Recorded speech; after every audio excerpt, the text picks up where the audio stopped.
Mesdames, Messieurs, bonsoir et bienvenue. Quelles sont les attentes de la communauté algérienne de Touraine?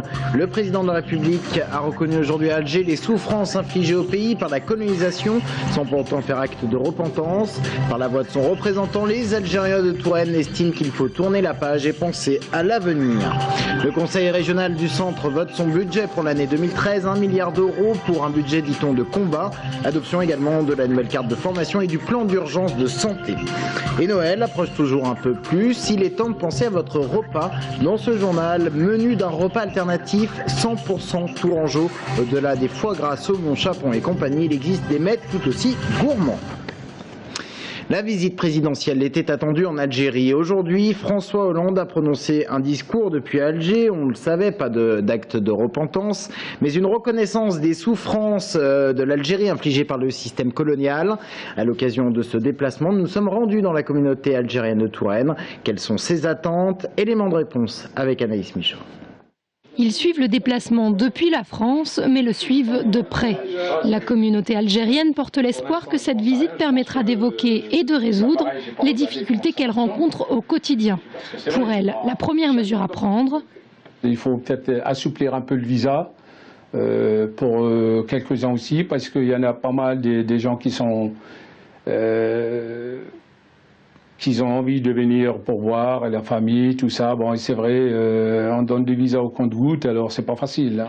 Après les venues de Jacques Chirac et Nicolas Sarkozy, qu'il a jugées décevantes, le président d'honneur de l'association des Algériens Tour-Val-de-Loire espère que celle de François Hollande portera ses fruits et qu'elle aboutira notamment sur de nouveaux accords économiques. Actuellement, l'Algérie est en développement économique, vraiment, il est en ébullition. Hein. Donc il y a des contrats certainement à gagner, à prendre face aux Chinois et aux Américains. Si la France doit s'ouvrir davantage à l'Algérie, c'est aussi selon lui qu'elle a beaucoup à en apprendre. Je crois que l'Algérie est sortie avec brio contre l'extrémisme islamique. Hein. Il a quand même, il est sorti vraiment avec beaucoup de courage. Hein. Le peuple algérien a bien résisté. Donc je pense que beaucoup de pays ont intérêt à prendre de la graine de l'expérience algérienne. À l'heure où il est question partout de repentance, la communauté algérienne de Touraine, elle, souhaite avant tout que la page soit définitivement tournée. Pour elle, il faut à présent penser à l'avenir, à celui de ces jeunes qui, eux, n'ont pas connu la guerre. À Orléans, les conseillers régionaux étaient réunis aujourd'hui en session. Au programme, le vote du budget pour l'année 2013. Là aussi, budget marqué par la crise. Au programme également, l'adoption de la nouvelle carte des formations et du plan d'urgence santé. Plus de précisions avec Jérôme Mann. 1,6 milliard d'euros, c'est le budget de la région pour 2013. Un budget, je cite, de combat, comme l'a rappelé François Bonneau, président de la région Centre. Malgré des dotations de l'État en stagnation, l'investissement régional va s'élever à 290 millions l'année prochaine, dont 81 millions consacrés au lycée et 49 millions d'euros pour les transports. Autre priorité pour la région, l'emploi, par le biais des emplois d'avenir et des contrats de génération. En 2013, la région va aussi innover avec le fonds réactif emploi-formation. Nous mettons le paquet pour former. 4 millions d'euros dans ce budget seront consacrés à la formation des personnes qui, à un moment ou à un autre, viennent à être privées d'emploi. Et nous voulons immédiatement, avec une enveloppe réactive de 4 millions d'euros, nous voulons les former. Nous avons un budget qui maintient la solidarité avec l'ensemble des territoires et avec l'ensemble des habitants. C'est un budget qui prépare l'avenir, un budget concret qui a fait des priorités, qui veut vraiment relever le défi de l'emploi. Un défi sur le front de l'emploi qui passe aussi par une refonte prévue de la carte des formations pour la rentrée 2013. 15 nouvelles formations seront proposées pour 5 fermetures afin d'adapter les besoins au marché du travail régional. Autre question débattue ce matin en session, le plan d'urgence santé voté en janvier dernier va être renforcé, notamment par le biais des MSP, les maisons de santé pluridisciplinaires. C'est un très bon cadre d'exercice pour les médecins, pour les infirmiers, pour les kinésithérapeutes. Aujourd'hui, ça correspond à la fois à la volonté des professionnels, et notamment des jeunes professionnels que nous voulons attirer, et aux besoins de nos concitoyens qui, usagers des services de santé, ont envie d'une meilleure présence médicale. 23 MSP sont ouvertes à ce jour, 50 nouvelles MSP devraient voir le jour avant fin 2013. La région Centre souhaite en tout cas devenir région pionnière dans ce domaine avec la présence de 100 maisons de santé pluridisciplinaires sur le territoire d'ici 2020. Plus de peur que de mal, hier en fin de journée dans le Loir-et-Cher, un car scolaire a glissé dans un fossé sur la départementale 82 près de Vendôme. D'importants secours ont été dépêchés sur place. Le car transportait collégiens et lycéens scolarisés à Montoire. Accident qui a fait 6 blessés légers. On ne connaît pas les causes de l'accident, mais les bords herbeux de la route étaient gorgés d'eau. L'actualité, c'est également Noël qui approche. Et Noël, eh bien, ça rime avec cadeau. Un gros succès en ce moment, ce sont les livres sur les régions. Et en Touraine, c'est bien sûr la région Tourangelle qui retient les attentions. Les livres régionaux se comptent par dizaines dans les étalages des libraires. Pauline Lefrançois. Au rayon littérature des magasins, parmi les grandes piles de livres sortis pour les fêtes, on trouve de plus en plus d'ouvrages sur la Touraine. Des récits historiques, des albums de photos ou de cartes postales anciennes de Tours et sa région, le patrimoine local se feuillette avec beaucoup d'attention. Il y a un livre qui vient de paraître sur l'histoire des châteaux de la Loire, un livre assez important aussi sur les noms des lieux de l'Indre-et-Loire, qui est fait par un spécialiste également, Stéphane Gendron. Donc ce livre fonctionne beaucoup en ce moment, c'est quelque chose qui était très attendu. Et en cette période de fête, les libraires n'hésitent pas à mettre en avant ces produits. Ils ont particulièrement la cote cette année. Dans cet hypermarché, on recense 30 à 50 titres de livres sur la région.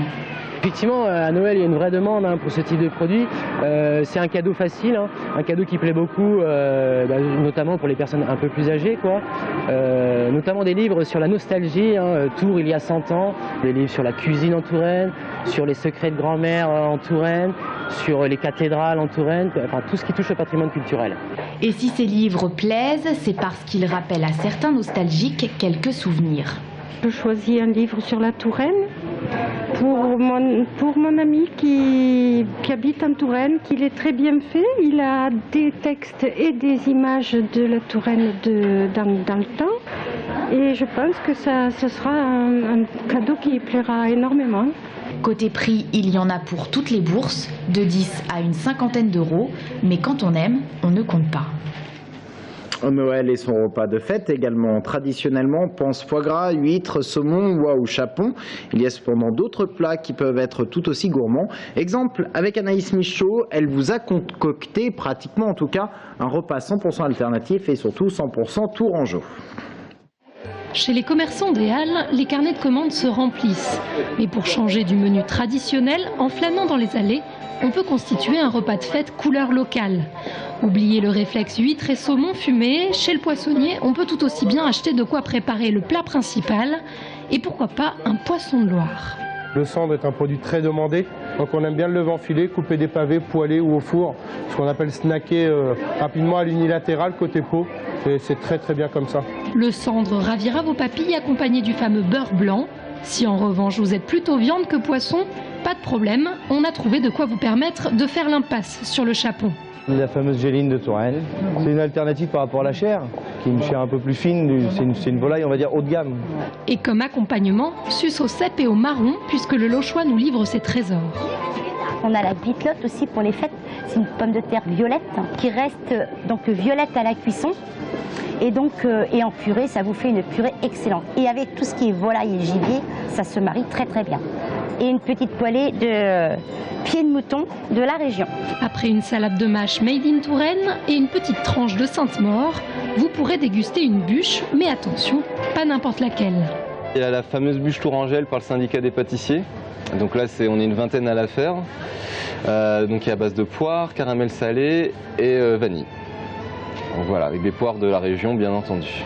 Et pour couronner le tout, accompagnez vos mets de vin de Loire. Vous obtiendrez ainsi un Noël 100% Touraine. Et surtout, très bon appétit.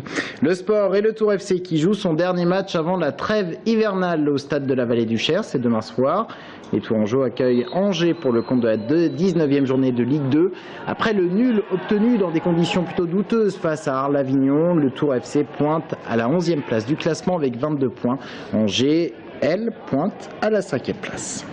J'ai entièrement confiance en mon équipe, je sais qu'on est capable de rivaliser, que ce soit dans le jeu, que ce soit au niveau de l'efficacité, on est capable de se hisser au niveau de cette équipe-là. C'est une équipe qui a de la qualité Et on va s'attendre à un match différent de celui de Arles face à une équipe joueuse, technique, et on s'attend à un match difficile, surtout que je crois que c'est un derby, donc va falloir qu'on finisse bien l'année 2012.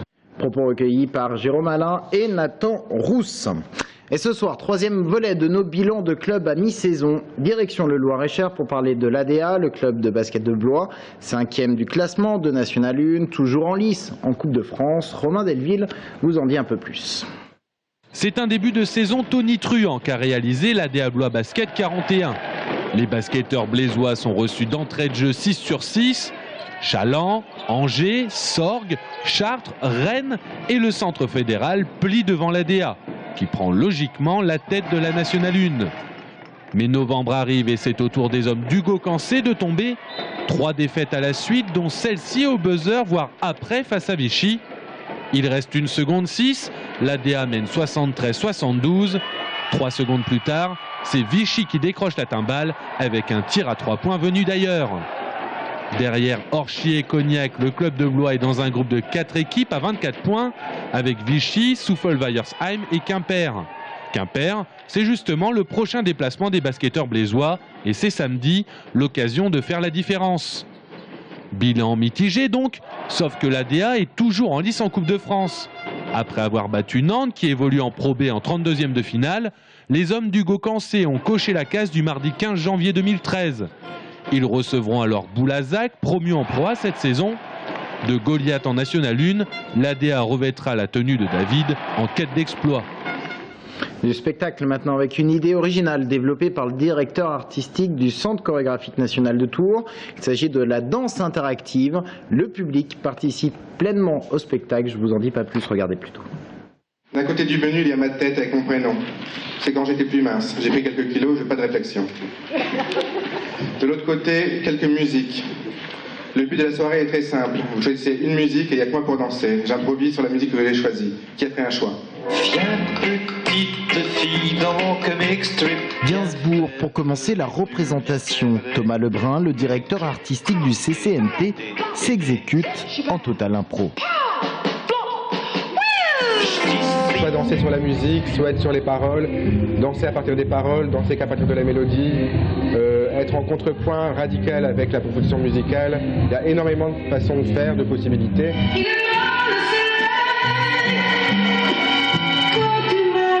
Chorégraphie gestuelle quasi comique sur Nicoletta. Danse plus contemporaine sur Jeanne Moreau. Et enfin, l'émotion sur Dalida. Le chorégraphe s'offre au public, mais attention à ne pas froisser le maître de cérémonie. C'est vrai. Parce que j'ai l'air méchant. C'est pas pour les besoins du spectacle, mais finalement il y a un côté un peu maître de cérémonie, un peu rentre dedans. C'est le décalage entre le personnage présentateur et la personne qui danse qui donne aussi une dynamique différente dans le spectacle. Solo What You Want, un spectacle qui rend la danse contemporaine plus accessible au grand public. L'idée, Thomas Lebrun et sa troupe l'ont développée en 2005 dans le département du Nord. L'objectif était alors d'amener la danse dans des villages plutôt réfractaires à des programmations jugées élitistes. On est quand même des danseurs contemporains qui improvisons sur scène, mais avec, on va dire, un apport musical populaire et aussi une approche au public plus populaire. Et le concept a plu et plaît toujours tant dans les milieux populaires qu'auprès d'un public plutôt bobo intello.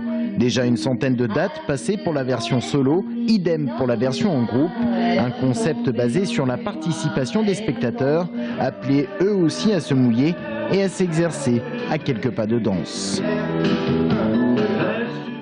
Reportage tourné donc vendredi dernier à l'espace Ligeria de Montlouis-sur-Loire. Les dates pour 2013 sont encore en cours de bouclage. Plus d'informations sur le site du CCNT de Tours. Avant de se laisser, focus sur un programme de TV Tours Val-de-Loire. Libre-échange, débat de 52 minutes. Le premier numéro est en diffusion ce soir sur notre antenne, c'est à 21h. Thème du débat, adoption des couples homosexuels. Quel enjeu pour l'enfant? C'est un débat animé, vous le verrez. Je vous propose d'en écouter un extrait. 2 deux hommes ou deux femmes ne sont pas dans une infertilité, ils détournent ce que j'appelle le droit français. C'est bien l'objet de ce projet de loi. Le droit naturel, si vous le voulez, mais pas de droit français. Régulariser ce qui existe aujourd'hui dans notre société, mais qui n'existe pas dans notre loi. Tout à fait. La Convention internationale des droits de l'enfant, qu'est-ce qu'elle dit? Elle dit que dans la mesure du possible, l'enfant doit avoir deux parents. Elle ne dit pas un papa, une maman ou je ne sais quoi. Elle dit deux parents. Si cette loi passe, ça voudra dire une seule chose, c'est-à-dire que par rapport à la PMA, ça veut dire qu'on autorise scientifiquement, légalement, on prend froidement la décision de dire on n'a plus besoin d'un père pour les enfants. Et derrière ces difficultés se cache de l'homophobie qui est permanente, constante. C'est ça dont souffrent réellement nos enfants. Alors je peux vous citer des exemples et des témoignages qui sont récurrents. C'est exactement là où je voulais en venir.